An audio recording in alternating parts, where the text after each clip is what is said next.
Hi everybody, it's Catherine. I'm sorry I was out on Tuesday and Wednesday. I needed to organize things in my craft room, and now even after one project, my desk is a mess again, so I'm gonna have to have a system for that. And my son also brings some things in this room, so I have to just clean it out. And I also had some appointments I had to see, and I wanted to just relax and not rush through everything I had to do, so I wasn't thinking of videos at the same time. So I'm only having one this week.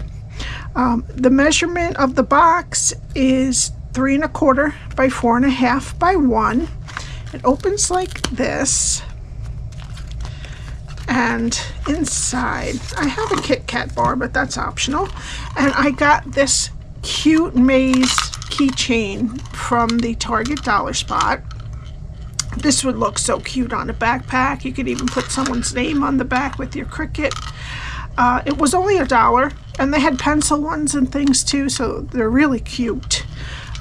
So I really wanted to make a project with it when I saw it. And it goes perfectly with the Pocket Thoughts cupcake.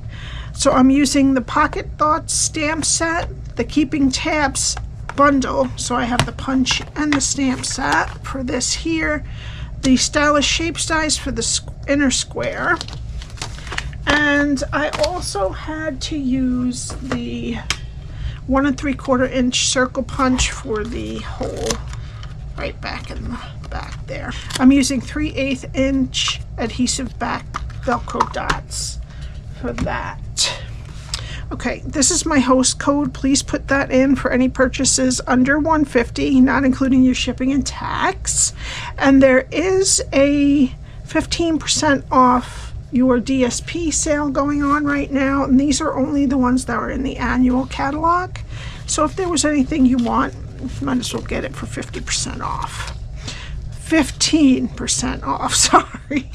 Okay, all right, so what we need for this project is a piece of Pretty in Pink that is 9 by 8 1/2.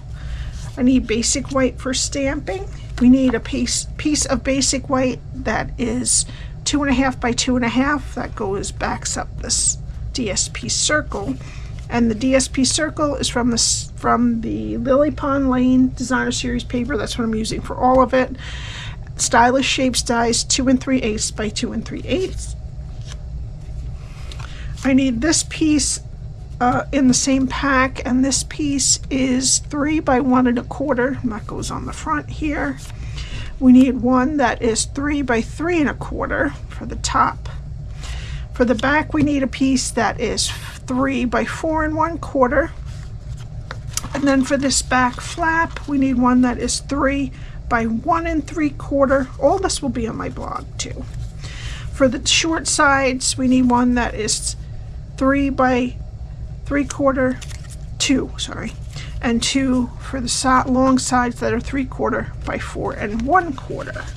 All right, and again, that's all on my blog. All right, I'm gonna get my Simply Scored, and we're gonna start on the 9-inch side and score at 1, 4 1/4, 5 1/4, and 8 1/2. Turn it to the 8 1/2 inch side and score at 1, 5 1/2, and 6 1/2. Now I'm going to fold and burnish my score lines.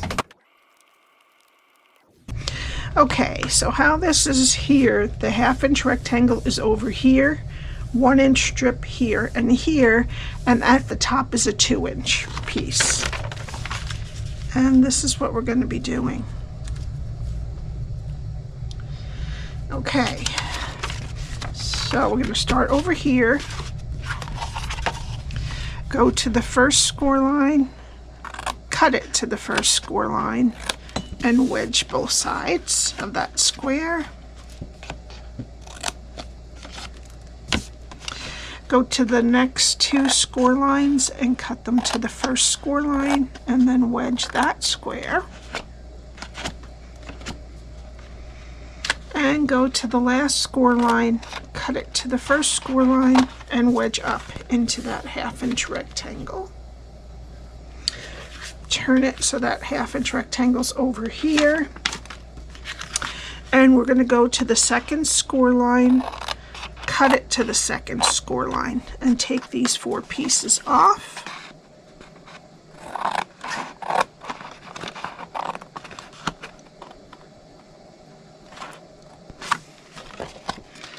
Oops. Okay, and then wedge up into the other side of that 1/2-inch rectangle.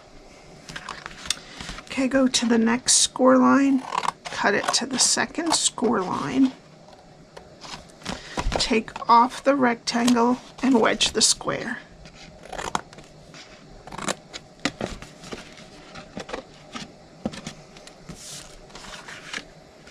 Okay, go to the next score line, cut it to the second score line, take off the rectangle and wedge the square.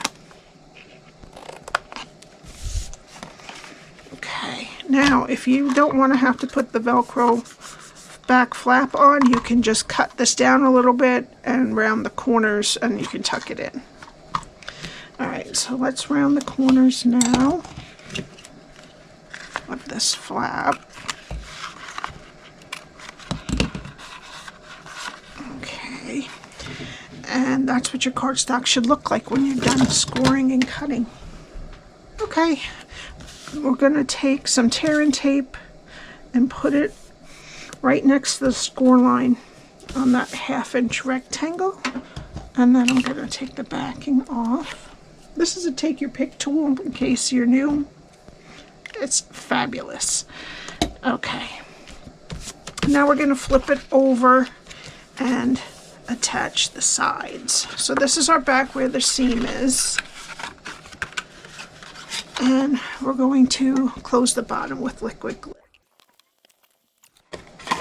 Now we need our DSP, and for the front pieces I'm going to put down the gray piece first, and then the piece with the flowers, and they overlap just a little bit. Okay. And then long sides, short sides, and the back flap piece, we have to round the bottom long side.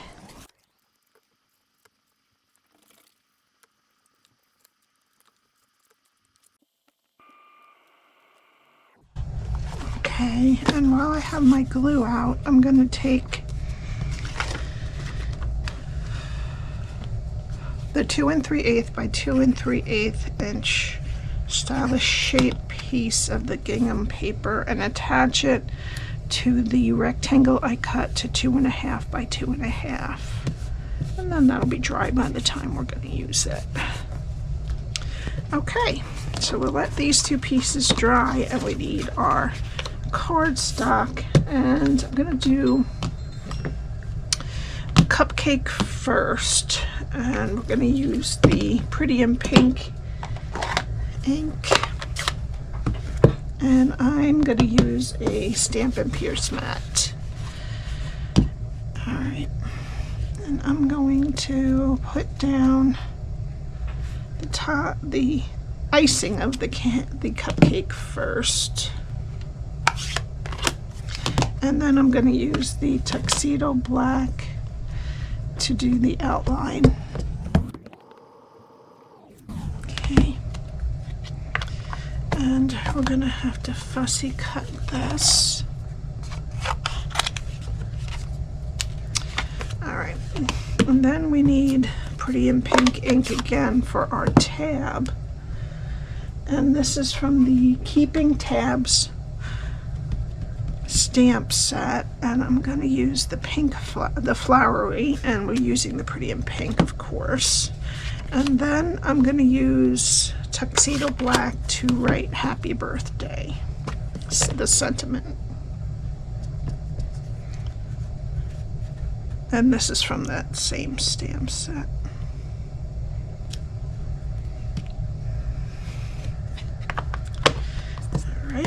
And then I'm going to get the keeping tabs punch and punch this out.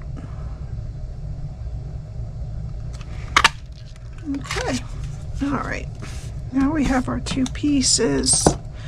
So I'm only going to use two colors to finish this cupcake off: light bubble bath and dark gray granite. So I'm going to use the light bubble bath, and I'm just going to finish off where there's no stamped pieces. And then with the dark gray granite, I'm going to just do the bottom cupcake liner.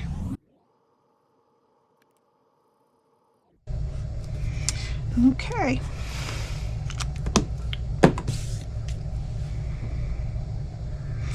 All right, now we need our square. And I'm just going to fold this in half, and I'm going to meet up the bottom and the sides, and then that'll tell me where to crease it. And now I'm going to put a little bit of glue on the bottom part of the front and the back. And then I'm going to put it over to the right side. Just like that. And then I'm going to get some dimensionals, and I'm going to put it a little bit towards the bottom, about a quarter inch up. It's just going to brush the top of that tab. Okay, now we need our box, and it's dry enough now to put our Velcro dots on. I'm going to put one side here, and then the other side on top of it.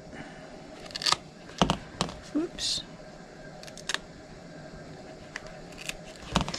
And then gently close it. Open it.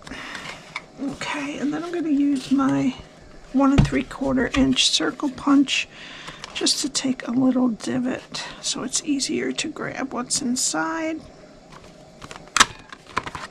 Okay. All right. Now we need some striped iridescent ribbon. And you could either tie a bow and just put it on the front, or have it go all the way around, and I'm going to do that.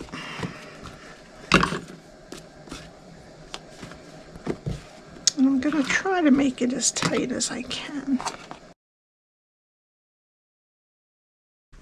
Okay, and then once you get your bow situated, put a glue dot behind the knot just to keep it from moving. There we go. All right, now all we need is some more dimensionals for the back of our square. Oops, I have one in the middle too. And then I'm just gonna kind of center it just like that. Okay. And for the final touch, I'm going to be using some iridescent foil gems, just one, and I'm going to put a large one right on that cupcake to give it a little shine. And that's it. Hope you enjoyed it. If you have any questions, my email is below, along with the links to my blog, my shop, and my Facebook channel. It's in the Pink Designs by Cathryn Paper Crafts group. If you wanted to know where I was this week, I'll usually put a little note on there to what's going on if I'm not having a video. All right, have a great weekend, and I will see you next week. Bye.